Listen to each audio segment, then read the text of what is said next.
Okay, so today I'm going to show you how we work with an InVision board um, and all of the various features within it. This is an InVision board that we have created. I'm working with some collaborators in Los Angeles, and they are building a corporate learning program for film executives. And they have lots and lots of wonderful ideas that typically have come to me through emails. And I decided to learn InVision, and I picked InVision as a platform for working with them as a way of collaborating with fellow curriculum designers and tech people and sales people who all have various different ideas about what the program should be. And InVision seemed like a really good option for putting all of those ideas in one place. So as you can see here, this is the board. This is the top of the board. You can edit the header here.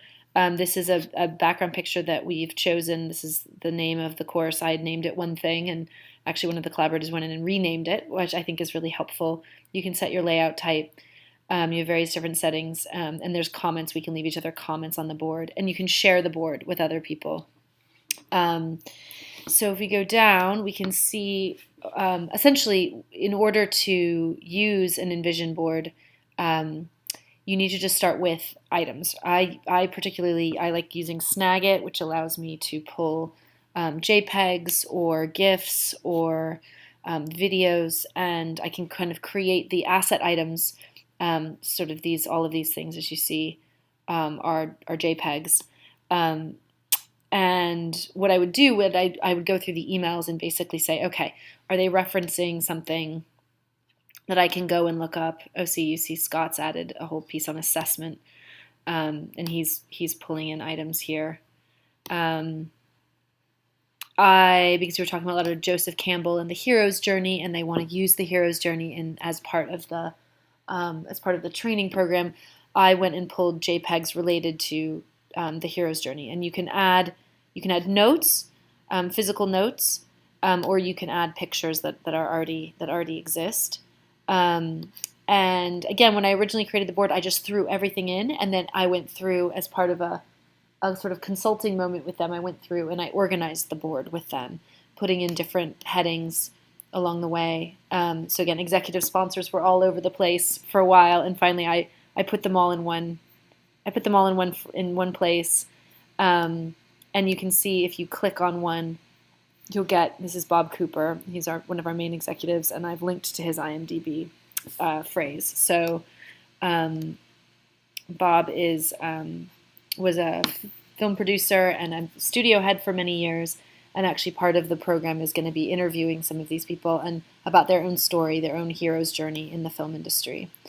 We're also going to use various different films, typically kind of referencing a lot of what Bob worked on when he was the head of a studio, but also referencing sort of the films that were the kind of formative childhood films of our target learner. And then market research. So there was a lot floating around market research, the use of narrative in businesses, and storytelling and leadership. And so I put all of that in here. The nice thing about InVision as well is that you can change the sizes of a picture.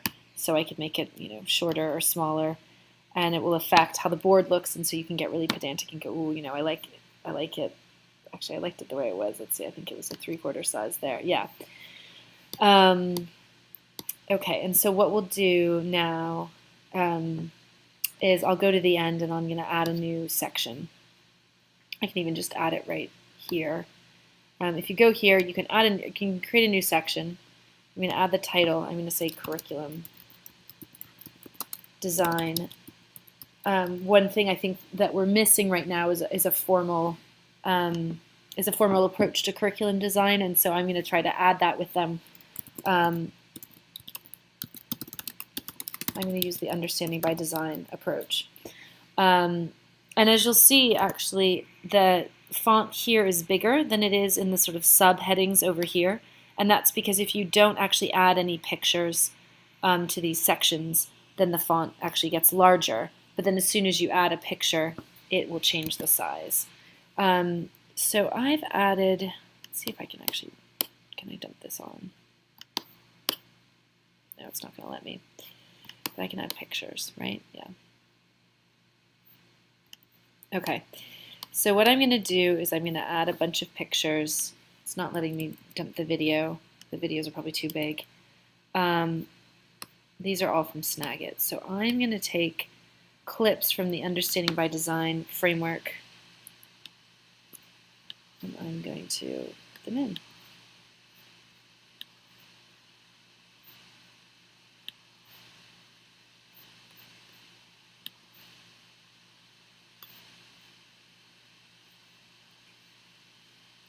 And what this is going to allow me to do is force the team to get a little bit more strategic about how we plan the curriculum. So I've just taken out pieces of the Understanding by Design framework and highlighted them in JPEGs. And then when we're on our next call, I'm going to start referring to them and sort of walk them through and talk about transfer goals and talk about assessments and what the overall learning objectives are. And so starting with that backward design. Okay, as you can see, I've sort of dumped all of these in here. And these are literally just JPEGs that I created. So curriculum design. Now, obviously stage 3 shouldn't go here, so I'm going to start moving these. Oh yeah, you can make them bigger. I double clicked. There, I'm going to start moving them around. Oh, but they don't do always what you want. There. And I can change the overall look. I can move the whole section. I might move the whole section down actually. Is that maybe it's as far as it goes? Yeah, there we go. So it's still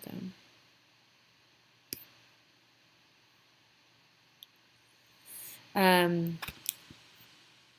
And I can move these around. I can also change the overall size and format. So if I want something to be larger, I can make it bigger if I wanted to. I don't necessarily want to, but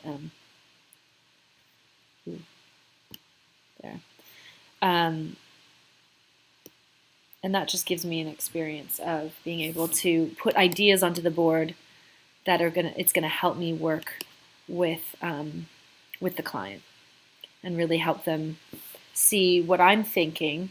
And similarly, what I noticed even just now going in was that they've been adding. So this whole area on assessment, this is stuff that Scott's just recently added. And so it'll give me a chance to go through and see what he's thinking and what he's looking at. So maybe I can open one of these up, HT test questions, and I can find out what he's thinking. And it gives us a chance to prepare for phone calls and talk to each other and say, okay, what have you been working on this week? And what can we look at together? And we'll put in quotes. Sometimes we'll put in links in here. And so we can link out to content. And I can find out a little bit more about the conversations they're having in LA. Sometimes I look in and find a new executive sponsor, and I know Scott's been having lunches. So it's just a really nice way of actually collaborating across space and time. And the next phase of this is actually that once we've put together the course, we can actually start to use the board to create a prototype of that course. We're still somewhat far away from that, but that was really the overall goal of InVision. Is that you can create application prototypes that actually work and look and feel just like the application itself. And so I'm really using this to create curriculum and to create training programs and design it for educational purposes. But it's the same idea. When you have multiple designers, it's really important that everybody be on the same page. And it's so helpful if that page is visual rather than an email or all in narrative or phone calls. If we have a visual place to all look at together, it helps us understand what's in other people's mind, how they're picturing something.